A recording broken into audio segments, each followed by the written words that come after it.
จำลองของพระสัมมาองค์พระศาสดาพุทธบูชากราบไหว้องค์พระเจ้าฝังอุดมศิลป์ผู้สร้างสรรค์มานานไกลนามอุดมก้องไปสมในฉายาก่อนเป็นวัดร้างโบราณสืบสาน2524พระมหาราชครูเกษราปัญญาปรมาติกาจารย์จากวัดดับภัยเชียงใหม่สืบสานเวลาผ่าน131 ปีนานไกลวัดพระบาทอุดมรุ่งเรืองงามตาเจ้าน้อยบุญทาวงศาคาหลวงปวงเชียงใหม่ปกครองหัวเมืองฟ้าทุ่มเทแรงกายแรงใจทุกชาติพันธุ์รวมใจรักษามัคคี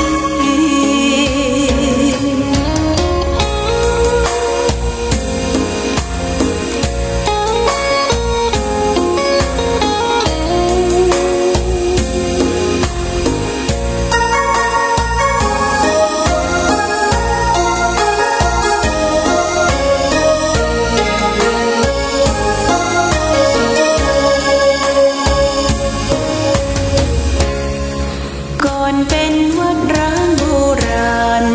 สืบสาน2524พระมหาราชครูเกษรา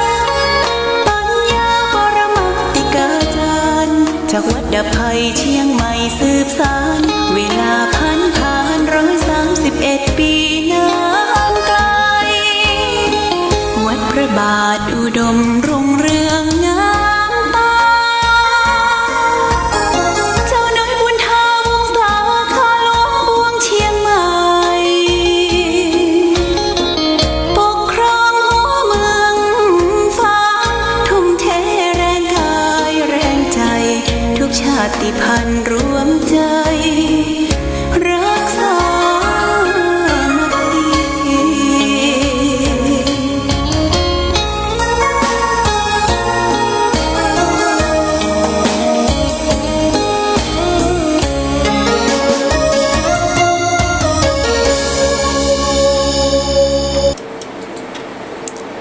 เจริญสุข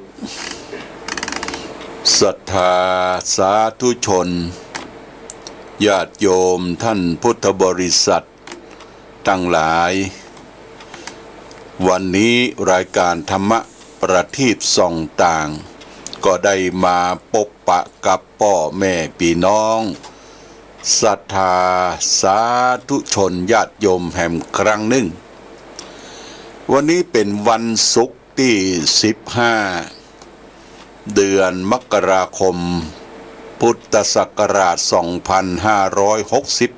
2564ซึ่งตรงกับเดือน5เหนือขึ้น2ค่ำเดือน5เหนือเดือน3ใต้ขึ้น2ค่ำวันนี้เป็นวันหยุดวันสุดท้ายของสัปดาห์ไม่ใช่วันหยุดเดี่ยเป็นวันสุดท้ายของสัปดาห์ที่2ของเดือนมกราคมวันพรุ่งนี้จะเป็นวันที่16ตามกำหนดการแล้วก็จะเป็นวันครูแห่งชาติแล้วก็ปีนี้ทางสำนักงานเขตพื้นที่เขต3จังหวัดเชียงใหม่ก็งดการจัดวันครูก็ทำเฉพาะในโรงเรียนในสถานการศึกษาเป็นการส่วนตัวส่วนรวมที่จะมาร่วมกันนั่นก็ทางคณะครูบาอาจารย์เพิ่นก็งดกันที่จะมารวมกันเพราะกลัวเหตุเพศภัยโรคภัยไข้เจ็บที่เกิดขึ้นในปัจจุบันเนี่ยก็ต้องเฝ้าระวัง ญาติโยมต้องเฝ้าระวังกันอยู่ทุกที่ทุกแห่งทุกคน ทุกตารางนิ้วบ่ควรที่จะได้ประมาทวันครูวันพรุ่งนี้ก็จากการแสดงพลังของคณะครูบาอาจารย์ไปวันหนึ่งวันครู แล้วก็วันพรุ่งนี้เป็นวันเสาร์ญาติโยมทางปฏิบัติเขาก็งดละงดมกราคมเนี่ยญาติโยมแล้วก็จะต่อไปแหมถ้าเดือนหน้าทางยังเหตุการณ์บ้านเมืองโรคภัยไข้เจ็บโควิด-19 มันยังมีอยู่ทั่วๆไปเขาก็งดกันต่อไปเพื่อความปลอดภัยการอยู่การกินการดำเนินชีวิตญาติโยมบ่จำเป็นจะบ่ต้องไปออกบ้านไปจะล็อกที่ไหนลำไปเนอะไปไหนก็ต้องระมัดระวังกาดจะไปตกมีผ้าอนามัยผ้ากันติดปิดปากปิดจมูกไว้ไปที่ใดที่ไหนก็ต้องระมัดระวังแม้แต่งานศพงานซากเขาก็ร่วมกันทำใส่หน้ากากปิดกันไว้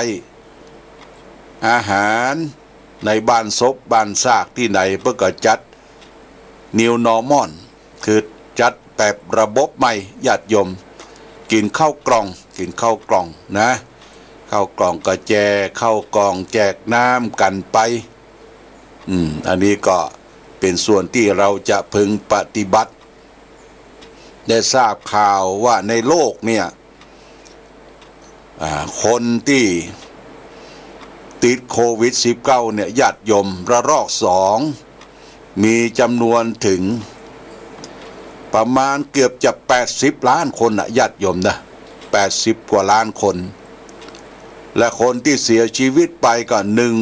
190,000 กว่าคนละดอกเกือบจะ2 ล้าน1 ล้าน1 ล้าน 9 แสน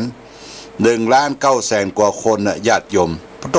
คนตายบ่ใจสะเล็กสะน้อยโอ้ชีวิตของคนเฮามันมีค่าเนอะญาติโยมเนอะมีค่ามีราคาเฮาได้ล้มหายตายจากไปบางคนก็เป็นที่สมเพชเวทนาตายละลูกละหลานตายละพ่อละแม่เนี่ยตายล้มหายตายจากไปโรคโคโรนาโควิด-19 เนี่ยมันเกิดขึ้นทางประเทศนอกเปิ้นก็ระวังเต็มที่เพื่อจะคัดสรรวัคซีนที่จะเอามาฉีดป้องกันก่อนการที่ผ่านมาเช่นว่าวัคซีนป้องกันไข้หวัดใหญ่วัคซีนป้องกันไข้นกที่ระบาดก่อนการที่ผ่านมาแต่ว่าวัคซีนป้องกันโรคโคโรนาโควิด-19 เนี่ยก็ยังบ่ได้ฉีดกันเตี้ยเนอะเมืองไทยนี่ยังบ่สั่งมาเตื้อคิดว่าต้นเดือนกุมภาพันธ์เพื่อจะสั่งเข้ามาแต่ประเทศนอกอย่างประเทศจีนเพิ่งก็ผิดละตังลาวนี่เพิ่งก็ฉีดแล้วเนอะมันใกล้ประเทศจีนตังเวียดนามตังลาวตังมาเลเซียแต่บ้านเฮายังบ่ได้ฉีดกันเตื้อเมื่อบ่ได้ฉีดเตื้อก็ต้องระมัดระวังดูแลพอกอยช่วยเหลือตัวเองและยิ่งไปกว่านั้นสำคัญก็คือมันไหว้พระสวดมนต์อย่าไปตั้งตนอยู่ในความประมาทห่อไปห่อมานี่ระวังนะญาติโยมนะพยายามระมัดระวังอยู่กับที่กับบ้านกับจองจะไปห่อขึ้นเหนือลงใต้ห่อไปห่อมานี่ถ้ามันเจ็บมันป่วยขึ้นมานี่โอ้เอาไปติดไปเผยแพร่ซึ่งกันแล้วก็จะต้องรับความระกำลำบากจะต้องถูกกักกันอย่างน้อย14 วันญาติโยมนะ14 วัน2 สัปดาห์นี่ต้องระมัดระวังกันนี่เป็นเรื่องที่เราจะประพฤติปฏิบัติร่วมกันต่างวัดวาอารามก็พยายามอย่างยิ่งที่จะต้องไหว้พระสวดมนต์แผ่เมตตาทั้งเจ้าทั้งค่ำเพื่อให้พี่น้องประชาชนพุทธศาสนิกชนมนุษย์โลกได้อยู่เย็นเป็นสุข อย่างเช่นวันศุกร์เมื่อคืนเนี่ยญาติโยมก็จะได้เทศธรรมกุมารพังนะกุมารพังนี่ก็เป็นธรรมคาถาคือมันผ่านไปทางคลื่นสัญญาณต่างๆไปถึงบ้านพี่บ้านน้องศรัทธาญาติโยมท่านสาธุชนทั้งหลายท้ายค่ำคืนวันนี้สัก9 โมงเกินก็จะได้ทำน้ำมนต์เจริญพระพุทธมนต์คำว่าเจริญพุทธมนต์ก็เอาสาธยายพระธรรมคำสอนของพระพุทธเจ้าที่เป็นภาษาบาลีที่พระองค์ได้เกยชนะมารได้เกยไปดูแลผู้คนอย่างเมืองไผ่สาลีเป็นต้นเพื่อเข้าไปสู่บ้านสู่จองของพ่อแม่พี่น้องที่รับทราบฟังข่าวฟังวิทยุฟังเทศฟังธรรมนะการเจริญพุทธมนต์ก็คือการแสดงธรรมโปรดญาติโยมท่านทั้งหลายแต่มันเป็นภาษาบาลีมันจะขลังและศักดิ์สิทธิ์นะสู่บ้านสู่จองเฮาญาติโยมมีวิทยุ8 โมงเมื่อคืนนี้ก็เปิดไปถึง10 โมงนะ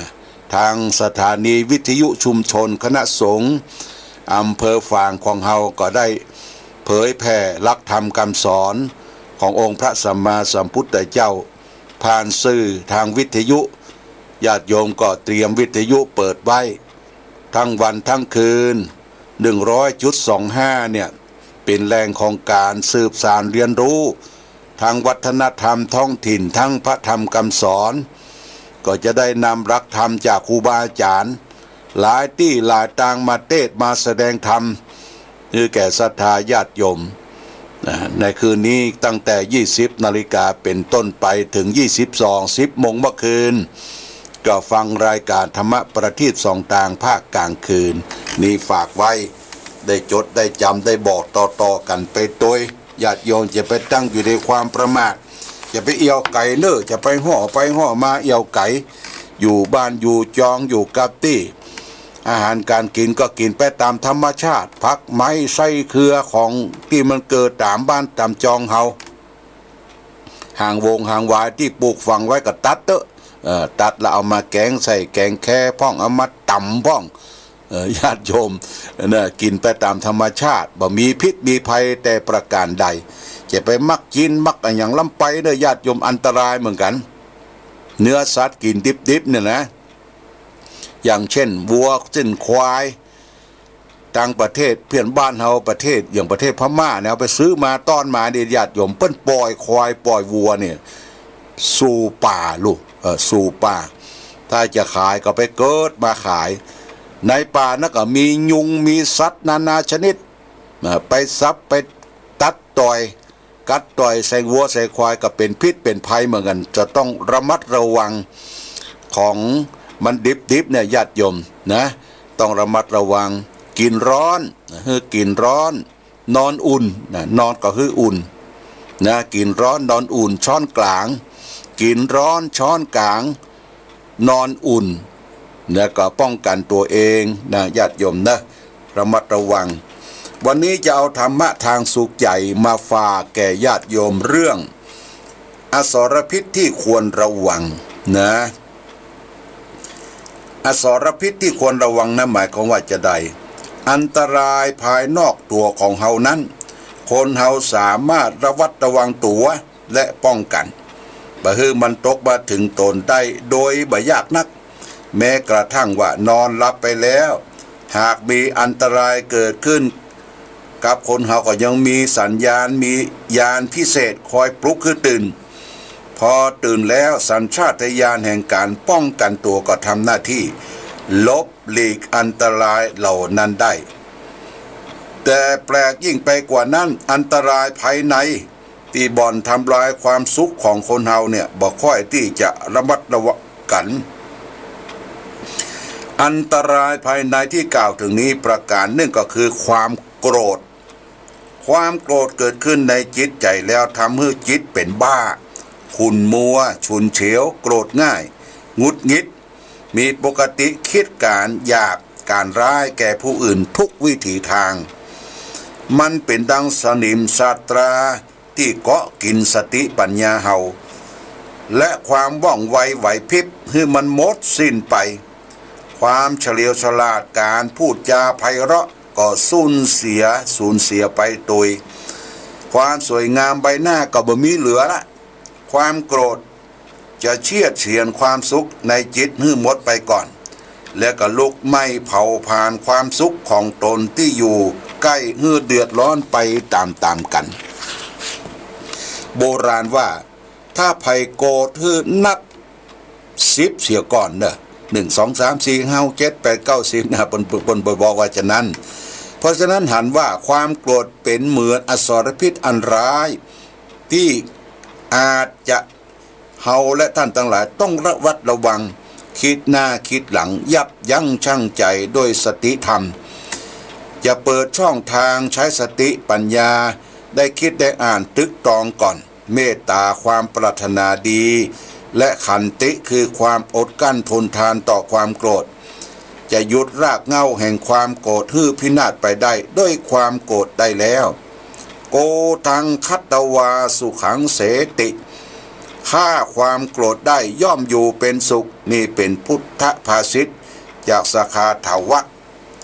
สังยุตตนิกายความโกรธเนี่ยญาติโยมนะมันเป็นสนิมตราติดในจิตในใจเฮาบางคนอยู่คนเดียวโกรธคนเดียวเนี่ยอย่างพิษน้อย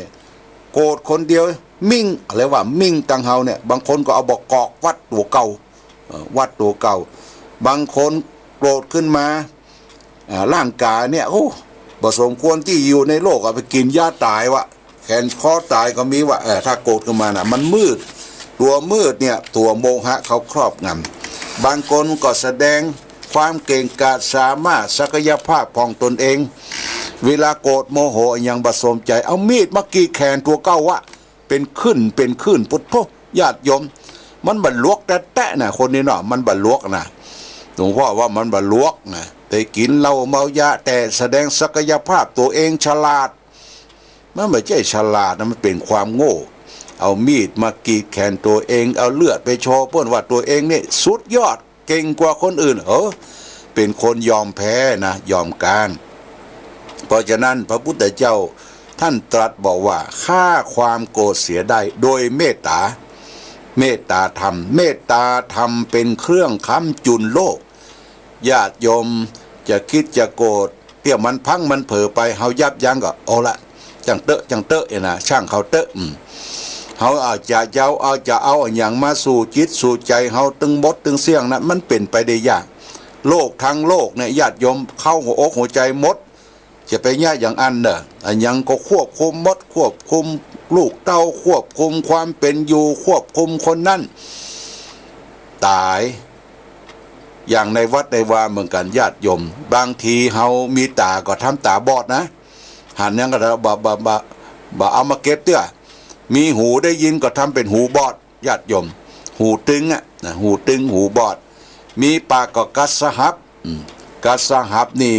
เป็นคาถามาครบบ่เข้าเนอะหาปากหมากัสสหับญาติโยมเพราะฉะนั้นเมื่อโกรธมาแล้วเนี่ยให้ฆ่าความโกรธเสียโดยเมตตาธรรมเมตตาไปหันบ่าไผบ่ถูกหูถูกตามันน่าเกลียดน่าจังคิดโคตรคิดในใจเนี่ยญาติโยมเป็นมลทินนะความโกรธนี่เป็นมลทินตัวหนึ่งที่มีอยู่ในใจเฮาบางทีโกรธคนนั้นโกรธคนนี้เปิ้นรับผลเบิกไปแล้วเฮาก็ยังมาโกรธคิดเกลียดคิดจังคนอื่นเขาเนี่ยความทุกข์มาอยู่ที่ไหนอยู่ที่ตัวเราญาติโยมนะอยู่ที่ตัวเราจิตใจมันปรุงแต่งอยู่ที่ตัวเราถ้าจิตใจเขาปรุงแต่งดีมองโลกในแง่ดีเขาก็มีความสุขถ้าจิตใจเขาปรุงแต่งมองโลกในแง่ร้ายน่าเกลียดน่าจังคนนั่นคนนี้ญาติโยมจิตใจเขาก็เหี่ยวสุดโทรมนะจิตใจห่อเหี่ยวสุดโทรมจิตใจบ่มีพลังนะญาติโยมนะพลังของจิตใจนี่สำคัญมากเขาพอได้บุคคลใดได้เคยประพฤติปฏิบัติธรรมผ่านการอบรมพร่ำสอนมาจิตใจเพิ่นจะมีพลังยิ่งทำก็ได้ยิ่งพลังกำลังในใจเนี่ยมันจะต้องมีพลังตัวนี้ ถ้าหมดพลังบ่ได้เดี๋ยวเปิ้นว่าชิดว่ากายก็อ่อนไปโดยเปิ้นบ่มีพลังโกรธเกลียดข่มจิตข่มใจบ่ได้เนี่ยญาติโยมเมื่อข่มจิตข่มใจบ่ได้ก็แสดงอาการมาทางปากปากพ้อยปากว่าไปเลยแสดงมาอาการตั้งตีนตั้งมือเนี่ยอย่างสวุดสว่าวบางทีก็มีตีนตืบตีนบะบะบะบางทีก็ทำวกวักเนี่ยเฮาควบคุมความโกรธตัวเองบ่ได้เนี่ยเพราะฉะนั้นฆ่าความโกรธเสียด้วยเมตตาธรรมมองโลกในแง่ดีดังคำกลอนสอนว่าเขามีส่วนเลวบ้างช่างหัวเขาจงเลือกเอาส่วนที่ดีเขามีอยู่เป็นประโยชน์แก่โลกบ้างยังน่าดูส่วนความชั่วอย่าไปรู้ของเขาเลยคนเราจะหาความดีโดยส่วนเดียวอย่าไปหาเที่ยวหาเลยสหายเอ๋ยเหมือนหาหนวดเต่าตายเปล่าเลยฝึกให้เคยมองแต่ดีมีคุณจริงเนี่ยญาติโยมมาไปซ้อหาหนวดเต่ามีที่ไหนเอาจะไปซ้อหาคน100%น่ะ100%นี่มันเป็นอรหันต์ละญาติโยมนะจิตของพระสงฆ์ก็ดีจิตของฆราวาสญาติโยมตัวดีบ่ปิ้วบ่แมงบ่ช้ำบ่เป็นอย่างเนี้ยมัน100%เนี่ยเป็นอรหันต์อรหันต์เพื่อก็อยู่ในโลกนี่บ่เหมือนเปิ้นก็จะฮู้ว่าอยู่ในโลกนี้อย่างเช่นว่าพระเนนสำเร็จอรหันต์7 วันก็เปิ้นนิพพานนะ